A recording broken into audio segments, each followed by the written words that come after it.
Student, তোমরা যারা ক্যালকাটা ইউনিভার্সিটির আন্ডারে 5th সেমিস্টারের ছাত্রছাত্রী আছো এবং তোমাদের ইতিহাস সাবজেক্টটা মাইনর সাবজেক্ট হিসাবে আছে, তোমাদের জন্য আজকের ক্লাসটা খুবই গুরুত্বপূর্ণ। আজকের ক্লাসে তোমাদের 5th সেমিস্টার ইতিহাস মাইনরে যে দুটি পেপার পড়তে হবে, এই দুটি পেপারে 100% কমনযোগ্য সাজেশন নিয়ে আলোচনা করব। এবং তোমরা যারা ইংলিশ ভার্সনের স্টুডেন্ট আছো, তোমরাও আজকে ক্লাসটা দেখো, কারণ সাজেশনটা তোমরা ইংলিশেও পেয়ে যাবে। তোমাদের সিলেবাসটা প্রথমে একটু বলবো। দেখো, তোমাদের প্রথম যে পেপারটি আছে MN3 পেপার, MN3 পেপারের সিলেবাস হচ্ছে হিস্ট্রি অফ ইন্ডিয়া, অর্থাৎ ভারতের ইতিহাস। সেখানে 300 থেকে 750 পর্যন্ত পড়তে হচ্ছে। এবং দ্বিতীয় MN4 যে পেপারটি আছে, সেই পেপারটির সিলেবাস কি হিস্ট্রি অফ ইউরোপ, সেখানে 1453 থেকে 1660, এই দুটি পেপার পড়তে হবে। এবং তোমরা যারা অনার্স কোর্সের স্টুডেন্ট আছো এবং তোমরা যারা MDC কোর্সের স্টুডেন্ট আছো, তোমাদের সিলেবাস কিন্তু সেম। কারণ MDC কোর্সের তোমরা যারা স্টুডেন্ট আছো, তোমাদের আগে MN3 পেপার যেটা ছিল সেটা হিস্ট্রি অফ ইন্ডিয়া 750 থেকে 1206 পড়তে হবে বলা হয়েছিল। কিন্তু তোমরা জানো ক্যালকাটা ইউনিভার্সিটি সিলেবাসটা একটু আপডেট করেছে, অর্থাৎ সিলেবাসটাকে একটু পরিবর্তন করেছে, যে অনার্সের যে দুটি পেপার পড়তে হচ্ছে অনার্সের ছাত্রছাত্রীদের, সেই দুটি পেপারই MDC কোর্সের ছাত্রছাত্রীদের পড়তে হবে। এই দুটি পেপারের 100% কমনযোগ্য সাজেশন তোমরা দেখে নাও। প্রথমে তোমরা MN3 পেপারের সাজেশনটা দেখো এবং MN3 পেপারের সিলেবাস তোমরা দেখতে পাচ্ছ। এবং আবারও বলছি, তোমরা যারা MDC কোর্সের স্টুডেন্ট আছো এবং তোমরা যারা অনার্স কোর্সের স্টুডেন্ট আছো, তোমাদের ইতিহাস মাইনরের প্রথম পেপার অর্থাৎ MN3 পেপার হিসাবে এই সিলেবাসটাই পড়তে হবে। এখানে দেখো 10 নম্বর এবং 20 নম্বরের জন্য যে প্রশ্নগুলো তোমরা তৈরি করবে। প্রথম প্রশ্ন, মৌর্য সাম্রাজ্যের পতনের কারণগুলি সংক্ষেপে বিবৃত করো। সেকেন্ড প্রশ্ন, অশোকের ধম্মের রাজনৈতিক দর্শন আলোচনা করো। 3 নম্বর, অশোকের ধম্মের চরিত্র আলোচনা করো। 4 নম্বর প্রশ্ন, কুষাণ সম্রাট কনিষ্কের রাজনৈতিক ও সাংস্কৃতিক কৃতিত্বের বিবরণ দাও।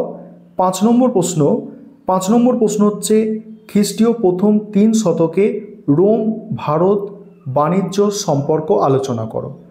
নেক্সট, প্রাচীন ভারতের শূদ্র অস্পৃশ্যদের স্থান নির্ণয় করো। নেক্সট, সাম্রাজ্য বিজেতা হিসাবে সমুদ্রগুপ্তের কৃতিত্ব মূল্যায়ন করো। পরের প্রশ্ন, সমুদ্রগুপ্তের সাম্রাজ্যবাদী নীতি আলোচনা করো। পরের প্রশ্ন, গুপ্ত যুগকে সুবর্ণ যুগ বলা কতটা যুক্তিসঙ্গত বিচার করো। গুপ্ত যুগকে থ্রেশহোল্ড টাইম বলে কেন চিহ্নিত করা হয়। নেক্সট, ধর্মশাস্ত্র অনুযায়ী ভারতে নারীদের সম্পত্তির অধিকার ও বিবাহ ব্যবস্থার একটি চিত্র দাও। নেক্সট, গুপ্ত সংস্কৃতির প্রধান ধারাগুলি আলোচনা করো। এটি কি নবজাগরণ ছিল? নেক্সট, অজান্তা গুহাচিত্রের ওপর একটি সংক্ষিপ্ত টিকা। গান্ধার ও মথুরা শিল্পশৈলীর বৈশিষ্ট্য আলোচনা করো। পল্লব স্থাপত্য শিল্প সম্পর্কে আলোচনা করো। পরের প্রশ্ন, গৌতমীর পুত্র সাতকর্ণীর কৃতিত্ব সংক্ষেপে বিবৃত করো। শক সাতবাহন সংঘর্ষের প্রকৃতি আলোচনা করো। তারপরে দেখো, ভারতের সামন্ততন্ত্রের উত্থানের প্রেক্ষাপট আলোচনা করো। আর প্রাচীন ভারতে বিজ্ঞান ও চিকিৎসা শাস্ত্রের উৎপত্তি অগ্রগতির বিবরণ দাও। এবং এবার তোমরা 5 নম্বরের প্রশ্ন দেখো। 5 নম্বরের প্রশ্ন, আরেকটি বিষয় তোমাদের বলি, এখানে হচ্ছে প্রথম 15টা প্রশ্ন তোমাদের জন্য মোটামুটি গুরুত্বপূর্ণ। অর্থাৎ প্রথম 15টা গুরুত্বপূর্ণ, মোটামুটি বলার কারণ প্রথম 10টা হচ্ছে তার থেকেও বেশি গুরুত্বপূর্ণ। এইভাবেই তোমাদের সাজেশন তৈরি করা হয়। এবার 5 নম্বরের প্রশ্ন দেখো।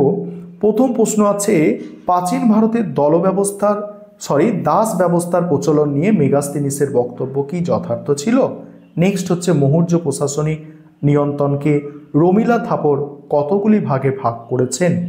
নেক্সট, মৌর্য যুগের রাজস্ব ব্যবস্থার বৈশিষ্ট্য আলোচনা করো। নেক্সট, মৌর্য কৃষি ব্যবস্থার উপর সংক্ষিপ্ত টিকা লেখো। নেক্সট, মৌর্যোত্তর যুগে উত্তর ভারতের নগরায়নের উপর সংক্ষিপ্ত টিকা লেখো।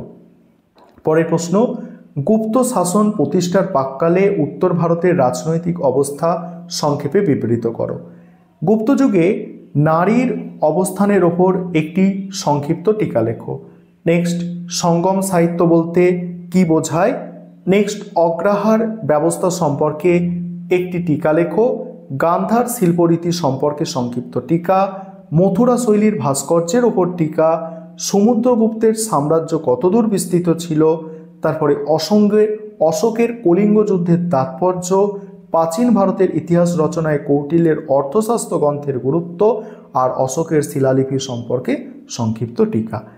এই হচ্ছে তোমাদের 5 নম্বরের প্রশ্ন। এবার তোমরা যারা ইংলিশ ভার্সানের স্টুডেন্ট আছো তোমরা সাজেশানটা দেখো, আমি স্ক্রল করে যাচ্ছি। আর তারপরেই তোমাদের আরও একটি পেপারের সাজেশান নিয়ে আলোচনা করব। আর আমাদের ইংলিশ ভার্সানে ক্লাস হয় না, তবে স্টাডি মেটেরিয়াল রেডি আছে, তোমরা পারচেস করে নিতে পারো। এবার MN4 পেপার, এটা হিস্ট্রি অফ ইউরোপ পড়তে হবে 1453 থেকে 1650। এখান থেকে দেখো যে প্রশ্নগুলো তোমরা করবে, প্রথম 10-20 নম্বরের প্রশ্ন। প্রথম প্রশ্ন, সামন্ততন্ত্র থেকে ধনতন্ত্রের রূপান্তরের বিতর্ক আলোচনা করো। নেক্সট আছে দেখো, পঞ্চদশ ও ষোড়শ শতকের ভৌগোলিক আবিষ্কারের প্রধান কারণ বা প্রেক্ষাপটগুলি আলোচনা করো। নেক্সট, ভৌগোলিক আবিষ্কারের ক্ষেত্রে পর্তুগিজ ও স্পেনীয়দের সমুদ্র অভিযানের বিবরণ দাও। পরের প্রশ্ন আছে যে ইটালিতে নবজাগরণ কেন প্রথম শুরু হয়েছিল, এই প্রসঙ্গে ফ্লোরেন্সের ভূমিকা আলোচনা করো। তারপরে রেনেসাঁস মতবাদের প্রধান বৈশিষ্ট্যগুলি আলোচনা করো। নেক্সট, জার্মান ধর্মসংস্কার আন্দোলনের সাফল্যের পশ্চাতে মার্টিন লুথারের ভূমিকা। নেক্সট, ধর্মসংস্কার ইতিহাসে জন ক্যালভিনের অবদান। নেক্সট, ইংল্যান্ডের ধর্মসংস্কার আন্দোলনে রাষ্ট্রের ভূমিকা আলোচনা করো। নেক্সট, প্রতি ধর্মসংস্কার আন্দোলন বলতে কি বোঝো, এই আন্দোলনে সেজুইট সংঘ বা কাউন্সিল অফ ট্রেন্টারের ভূমিকা। নেক্সট, ইউরোপীয় অর্থনীতিতে বাণিজ্য বিপ্লবের তাৎপর্য বা গুরুত্ব। নেক্সট, ষোড়শ শতকে ইউরোপের মূল্য বিপ্লবের কারণ ও ফলাফল। পরের প্রশ্ন, ইংল্যান্ডে এনক্লোজার আন্দোলনের কারণ ও ফলাফল আলোচনা করো। নেক্সট, আধুনিক ইউরোপীয় রাষ্ট্র ব্যবস্থার বৈশিষ্ট্য আলোচনা করো। নেক্সট, 1648 সালে ওয়েস্টফেলিয়ার শান্তি চুক্তির প্রেক্ষাপট ও গুরুত্ব আলোচনা করো, আর এটি কিভাবে আধুনিক রাষ্ট্র ব্যবস্থার জন্ম দিয়েছে। এবার 5 নম্বরের প্রশ্ন দেখো। প্রথম প্রশ্ন, ইউরোপের ইতিহাসে 1453 সালের গুরুত্ব।